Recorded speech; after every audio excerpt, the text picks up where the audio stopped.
तो यार फँस चुका हूँ मैं तो इस मामले के अंदर डिसीज़न ही नहीं ले पा रहा हूँ। मेरे लिए तो ये रास्ता इतना ज़्यादा कठिन हो चुका है कि मुझे समझ ही नहीं आ रहा कि मुझे क्या करना चाहिए। हमको प्रतिदिन ऐसी प्रॉब्लम फेस करनी पड़ती है जहाँ हमको ऐसा डिसीज़न लेना पड़ता है जिसमें हमारे 2 मन हो जाते हैं। एक मन तो कहता है कि ये कर लो, एक मन कहता है कि ये काम कर लो, दूसरा कहता है कि ये काम कर लो।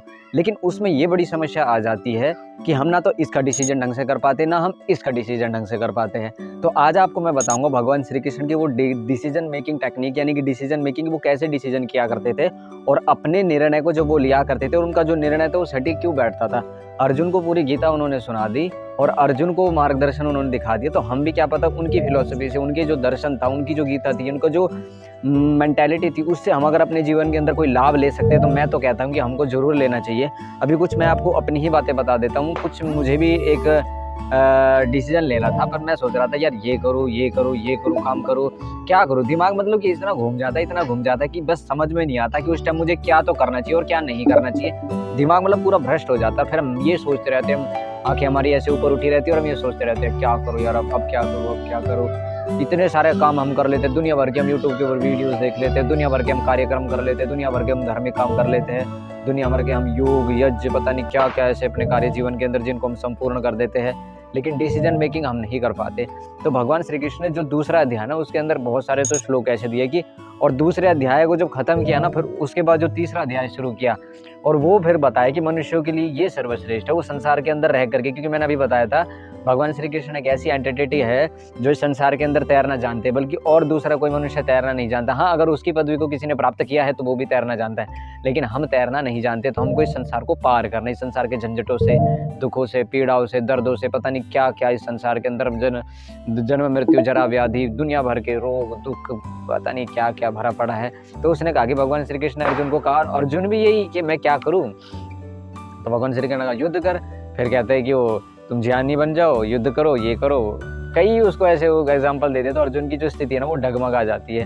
कभी तो आप कुछ कहते हो, कभी कुछ कहते हो, कभी कुछ कहते हो। मतलब हमको पूरी तरह से अच्छी से समझाए कि आप युद्ध करवाना चाहते हो या फिर मुझे कर्मों में लगाना चाहते हो या फिर कर्म छोड़ने के लिए प्रेरित करते हो। कभी भगवान श्री कृष्ण उसको ऐसे सुझाव देते, कभी ऐसे, तो उसकी बुद्धि चकरा जाती है। भगवान श्री कृष्ण कहते हैं कि इस सृष्टि आदि काल से हमेशा 2 परंपराएं हमेशा से चली आ रही है। एक परंपरा है वो सांख्य योग की है और दूसरी परंपरा है वो कर्म योग की है। और कर्म योग और सांख्य योग ये दोनों ही आपके जीवन के अंदर एक ऐसे तत्व या घटक मैं बता सकता हूँ जिनके बारे में जो आपको अपने जीवन से मुक्त कर सकते हैं, जीवित रहते हुए मुक्त कर सकते हैं। इन दोनों रास्तों में से अगर आप एक रास्ता अपना सकते हो तो जरूर अपनाओ। और तीसरा फिर उन्होंने भक्ति योग का वर्णन किया, लेकिन आज हम 2 के बारे में बात करेंगे, ज्ञान योग और सांख्य योग।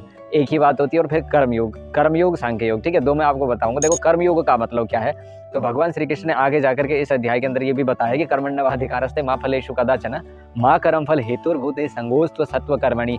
अच्छा, कर्मयोग की हम चर्चा कर लेते हैं। बिल्कुल माइंड डिस्टर्ब जब रहता है, वो कहता है कि भाई यार मैं इस काम को छोड़ दूंगा, मेरा छुटकारा हो जाएगा। कोई कहता है कि मैं इस काम को करूंगा ही नहीं, तो मैं इसमें फंसूंगा ही कैसे। दोनों ही बातें गलत साबित हो जाती है। ये वाली जो बात उनकी सुन करके वो ये कहते हैं कि भाई अगर तुम कर्मों को आरंभ करोगे, फिर कर्मण्यवाधिकारस्ते से पहले ही ये श्लोक उन्होंने बताया था, कुछ श्लोकों से पहले जो शुरुआत आरंभ किया था गीता का जो तीसरा अध्याय, तभी उन्होंने ये जाकर के बात बता दी थी। अगर मनुष्य अपने कर्मों को करता है और छोड़ देता है तो दोनों प्रकार से उसको ना तो शांति प्राप्त होती, ना अपने कर्मों को समाप्त कर सकता, ना अपने कर्मों में निपुणता और ना उनको लक्ष्य को प्राप्त कर सकता है। तो कहते हैं कि हे अर्जुन यानी कि हम, मैं, आप, हम जैसे जो समस्याओं में घिरे रहते हैं, हमेशा ऐसी प्रॉब्लम के अंदर घिरे रहते, वो अर्जुन यानी कि हम जो अर्जुन है वो यही कह रहे हैं, अगर तुम कर्मों को करोगे, जैसे मैं कोई कर्म करना स्टार्ट करता हूँ, कुछ मैं काम छेड़ देता हूँ संकल्प के साथ, कहते हैं कि तुम कर लो उसको स्टार्ट, फिर एंड में तुम उसको छोड़ दो। तुम कहते हैं कि तुम दोनों ही कामों से ना तो किसी कर्म के अंदर सिद्धि प्राप्त कर सकते, ना ही तुम सफलता प्राप्त कर सकते। नए कर्मों को आरंभ करने से हमको सिद्धि प्राप्त होती है, नए कर्मों को छोड़ने से हमको सिद्धि प्राप्त होती है। बल्कि ये कहा कि जो हम कर्म कर रहे हैं उसकी आसक्ति छोड़ दो और फिर कर्म करो। फिर तुम ऐसे ही रहोगे जैसे तुम अब हो, जैसी सिचुएशन तुम्हारी अब है, लेकिन कर्मा का जो बंधन है वो तुम्हें बांधेगा नहीं, वो तुम्हें दुखी नहीं करेगा। और जो हम उसके ऊपर ये सोचते हैं कि भाई मैं इस कर्म के बदले मुझे ये मिल जाए, इस कर्म के बदले मुझे ये मिल जाए, हम एक आशा पाल लेते हैं। आशा का मतलब आप समझते हैं, पुत्र की पिता से, माता की पुत्र से, पुत्र की किसी और से, किसी के मित्र से, भाई की बहन से एक आशा होती है, एक मतलब कि उम्मीद ऐसी जगा लेते हैं दिल के अंदर। फिर देखो जब पूरी नहीं होती तो फिर वहाँ दुख आता है। इसलिए भगवान श्री कृष्ण की आशा नहीं पालनी, आपको सीधा ही कर्म करना है। और कैसे निरासक्त भाव से कर्म करना है, यानी कि जैसे कमल का फूल होता है वो पानी में रहता है लेकिन फिर भी पानी से वो अपना अलग अस्तित्व रखता है, ऐसे ही हमको कर्म करने की ये टेक्निक सीखनी पड़ेगी। और फिर मुझे समझ में आया और इतनी बड़ी बुद्धिमत्ता की बात और इतनी बड़ी टेक्निक की बात, अगर ये व्यक्ति, देखो अभ्यास करना थोड़ा कठिन हो सकता है लेकिन इम्पॉसिबल तो नहीं है। अगर व्यक्ति इस चीज़ का अभ्यास कर लेगा तो मैं तो कहता हूँ उसको डिसीजन मेकिंग में कभी भी दिक्कत आ ही नहीं सकती। वो संसार में कुछ भी करेगा, युद्ध भी करेगा, वो जो उसका नियतम कुरु कर्मत्तम, यानी कि जो उसका नियत कर्म है अगर उसको भी करता रहेगा तब भी उसके जीवन के अंदर उजाला ही उजाला होगा। इतनी बड़ी फिलॉसफी अब मतलब कि इतनी बार गीता पढ़ने के बाद में एकदम से दिमाग में अंदर नहीं घुसती। जब वो सिचुएशन हमारे सामने ऐसी घटित होती है कि भाई अब क्या करूं, तब भगवान श्री कृष्ण उपदेश करते हैं कि तुम ऐसे कर्म करो। फिर सांख्य योग की वो बात करते हैं, कर्मों की आसक्ति छोड़ करके कर्म करो, कर्मण्यवाधिकारस्ते मा फलेषु कदाचन। सीधा सा अर्थ इसका निकलता है कर्म है तुम्हारे हाथ में, फल तो मेरे हाथ में है, वो तो तुम्हें मिल नहीं सकता, वो तो तुम्हें जब भी मिलेगा जब वो पक करके तुम्हारे पास आएगा। तो सीधी सी बात है, बस उसकी आसक्ति यानी कि उसका जो अटैचमेंट होता है, उसकी जो उम्मीद होती है, उसकी जो आशाएं होती है उनको छोड़ दो, बस कर्म हो गया। फिर दूसरी बात उन्होंने बताई कि सांख्य योग की। अब सांख्य योग को हम थोड़ा सा समझ लेते हैं। जैसे आप मुझे देख रहे हो, मैं आपको इस में तो नहीं देख पा रहा, लेकिन वैसे हम अगर किसी पीपल को देखते हैं, किसी जानवर को, किसी जीव जंतु, किसी को भी हम जब देखते हैं तो उसका हमको भौतिक शरीर दिखाई देता है। ये हमारी इंद्रियां हैं, 5 ज्ञानेंद्रियां होती है और 5 कर्मेंद्रियां होती है। फिर मन, बुद्धि, अहंकार, और फिर इसके पीछे मतलब पूरा 25 तत्वों का जो ये समुदाय कहा जाता है। एक पुरुष होता है यानी आत्मा, और 24 तत्व हमारे सत्व, रज, तम, साम्यावस्था, प्रकृति, प्रकृति महान, ऐसा सांख्य दर्शन के अंदर भी वर्णन मिलता है। तो ये जो प्रकृति है जो दिखाई देती है, तुम इस प्रकृति को ही अपना मत मानो, उसको सोचो कि प्रकृति कर्म कर रही है, मैं तो कर्म कर ही नहीं रहा। अपनी प्रकृति को नियंत्रण करने की कोशिश करो। ये 2 उपाय उन्होंने बताए।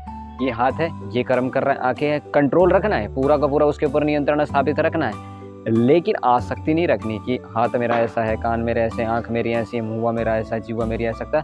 मतलब हमारे शरीर की जो इंद्रियां है वो कर्म कर रही है, हम कर्म नहीं कर रहे, ठीक है। कर्मों के माध्यम से अपने अस्तित्व को अपने साथ जोड़ करके जब देखते हैं ना, और अपने आप को जब इस शरीर से हम थोड़ा सा, एक बार देखो, सबसे पहले तो विश्वास करना जरूरी होता है।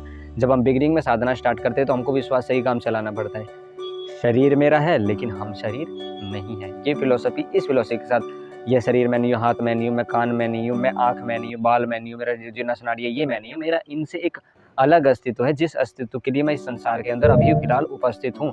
तो सांख्य की दृष्टि को अगर हम अपनाएंगे तब भी हम कर्मों के बंधन से छूट जाएंगे, और कर्म योग यानी कि कर्म करते हुए माता पिता भाई बहन जिनके प्रति हमारे कर्तव्य बनते हैं उनको पालन करते हुए अगर हम कर्म योग की दृष्टि भी अपना लेंगे तब भी हम कर्म में कुशल हो जाएंगे। योगः कर्मसु कौशलम, इसी को योग कहा, इसी को कर्मों में कुशलता कहा। और कर्म इस भाव से करो कि कर्म करो, लेकिन कर्मों का ना तो पाप लगे ना पुण्य लगे। सुख दुख समय कृत्वा लाभा लाभौ जया जयो ततो युद्धाय युज्यस्व नैवम पापम अवाप्स्यसि।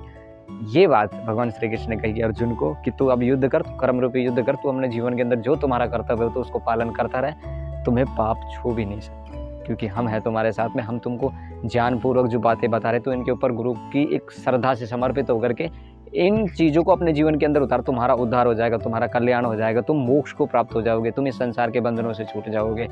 भगवान श्री कृष्ण मतलब कि उनकी इंटेलिजेंस का कोई मुकाबला ही नहीं। इतने जीवन भर उन्होंने इतने झंझट संघर्ष पता नहीं क्या क्या देखे, फिर भी प्रसन्न चित्त रहा करते थे। अच्युतम केशवम उसके नाम से तो भजन भी है ऐसा। तो मेरा आपसे यही निवेदन है, अगर मेकिंग नहीं कर पा रहे हो तो सांख्य योग और कर्म योग, इन 2 फिलोसफी को आप पढ़ना, भगवद गीता उठाना और उसके अंदर पढ़ करके समझना। एक तो आसक्ति को त्यागना है, दूसरा अगर समझ में नहीं आ रहा तो समझ लो कि भाई आपको कर्तव्य कर्म करना है, ठीक है। दूसरी बात, अगर समझ में नहीं आ रहा तो इस शरीर को ऐसे समझो जैसे कि अब शमशान में कोई जा रहा है तो शमशान में शरीर चला जाता है, लेकिन आप जो इस शरीर के अंदर हो तो आप तो अमर हो, इसके अंदर तो कभी नहीं। नैनम छिन्दन्ति शस्त्राणि नैनम दहति पावक न चैन्यम क्लेदयन्ते आपो नई शोषयति मारुतः। इस श्लोकों को भी ध्यान में आप रख करके हमने जीवन को जी सकते। तो डिसीजन मेकिंग के लिए बहुत बेस्ट उपाय है श्रीमद् भागवत गीता का ये जो कर्म योग का जो शास्त्र है, चैप्टर है, अध्याय है, बड़ा ही मज़ेदार है। आप इसको पढ़ोगे समझोगे तो आपको अर्जुन, देखो सबसे ज़्यादा डिप्रेशन में कौन है बताओ संसार के अंदर? मैं कहता हूँ संसार में कोई भी डिप्रेशन में नहीं जितना अर्जुन डिप्रेशन में था। उसके डिप्रेशन का कोई मुकाबला ही नहीं कर सकता, इतना ज़्यादा सबसे बड़ा डिप्रेशन में था। जब उसकी बुद्धि को समाधान मिल गया तो क्या हम तो सामान्य मनुष्य, हमारी छोटी छोटी समस्याओं का समाधान नहीं मिलेगा? श्रीमद् भागवत गीता के अंदर मिलेगा। तो आपको वीडियो पसंद आए तो वीडियो को लाइक करना, शेयर करना, सब्सक्राइब करना। मिलते किसी अगली वीडियो में, जब तक के लिए आपका बहुत बहुत धन्यवाद। जय जय श्री राधे राधे।